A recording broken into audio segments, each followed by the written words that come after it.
So anyway, let's pick right up where we left off in our last program, and that would be in Romans chapter 1. And those of you who are with us, and those of you who watch this week after week, I laid out all the things that God did on our behalf the moment we believed. You remember that from Romans 1:17? I took off on the word salvation and all that it implies, and all of these things have to be appropriated only by faith. And that was all the good things that God does on our behalf when we believe. Now, as we come into verse 18, we see what I call the flip side. In fact, I'm kind of amazed that the first word of verse 18 isn't but instead of for, but it's the flip side. Here we've seen all the good things that God has done on our behalf in that word salvation. He's forgiven us. He's regenerated us. He's baptized us into the body. He has justified us. He's redeemed us. And I think we had 12 or 13 of those. But now in verse 18, we see the other side of the coin, and that is God is also a God of wrath.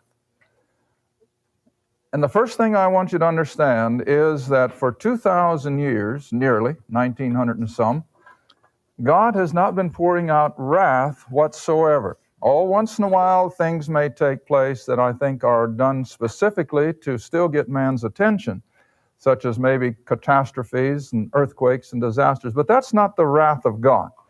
No way. Because we're living in the age of grace, and even to the ungodly world, even to those steeped in wickedness, God is still dealing in grace, not in judgment, not in wrath. In fact, I made mention to the class last night that even the flood, as awful as it was, that was not the wrath of God. That was God who was just brokenhearted that everything that he had begun with Adam had just so totally fallen apart and had turned in rejection. But it still wasn't his wrath, because it was an act of mercy to unborn generations, because you see, they were killing each other so fast that by the time a child was born there before the flood, he didn't have any idea how long he would live until he'd be murdered, because the world was filled with violence. So that was not so much a wrath of God as it was a cleansing the slate and starting over. Also, the flood was almost instantaneous destruction. And I've said when I taught Genesis, the flood wasn't the water coming up to their ankles and then finally their knees and finally to the waist and finally they're holding their head out of the water. No, that wasn't the flood. The flood was an instantaneous destruction. And then as the water, of course, accumulated, the planet was getting ready for the post-flood ecology. But whatever.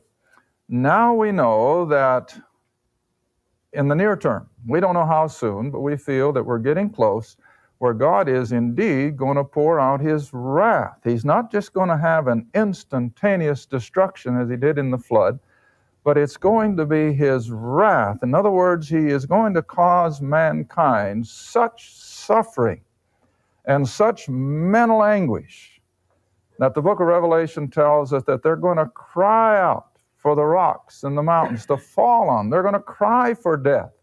And it won't come, because God is just bringing down his wrath on Christ rejecting mankind.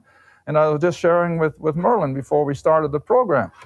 And he's going to do it in absolute fairness, in justness, because, you see, there are more people living on the planet right now than probably lived all the way back to the time of Noah.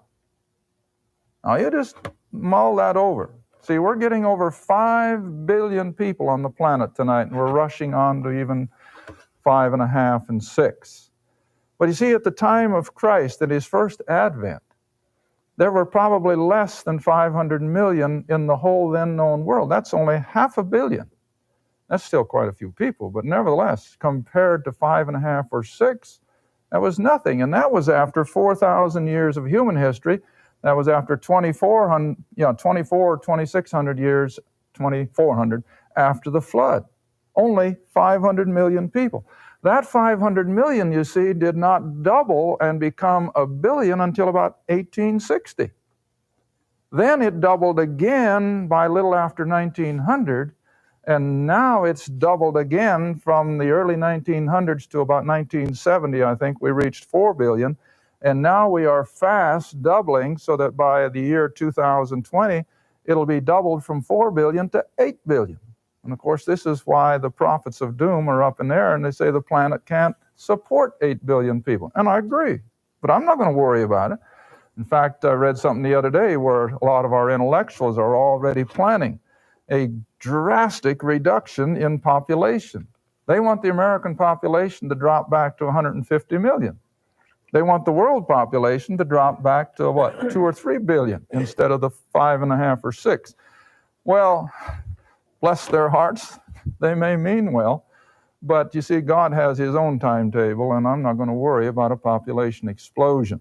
So anyway, when we see the wrath of God that is going to be poured out during that, especially the last 3.5 years of the tribulation, God is going to have every right in the world because the vast majority of Christ-rejecting people will be living at that time.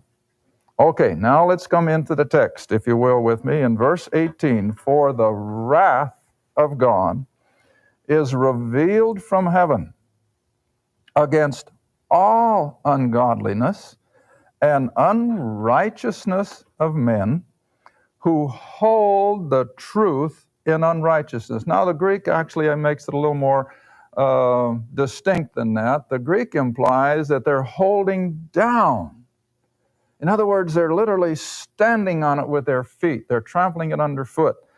The truth in unrighteousness. Now, I've said over the years, and I haven't had to take it back, that usually, in our New Testament especially, whenever you see the word truth, you can very easily substitute the name of Jesus Christ. Because what did he tell us in John's Gospel? I am the truth, the way, and the life. So even here, it works beautifully. So what have they done? They have taken the name of Jesus Christ and they hold it down in unrighteousness, in ungodliness. They don't want anything that he had to say or anything that comes from this book. They do not want it in their life, and so they hold it underfoot. And whenever else you see the word truth, always just try it and see if it won't work, that you insert the name Jesus Christ. And I think most of the time you'll see what I'm talking about. All right, so they had the truth, they walk it underfoot, and then you come down to verse 19, because that which may be known of God is manifest in them, for God hath shown it, that is the truth, he hath shown it unto them. Now, how did he show it?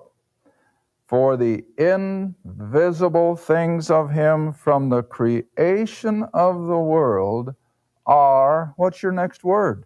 Clearly. See, not in a fog, not in some sort of an enigma, but it's out there as clear as a bell. The knowledge of the Creator God, being understood by the things that are made or created, even his eternal power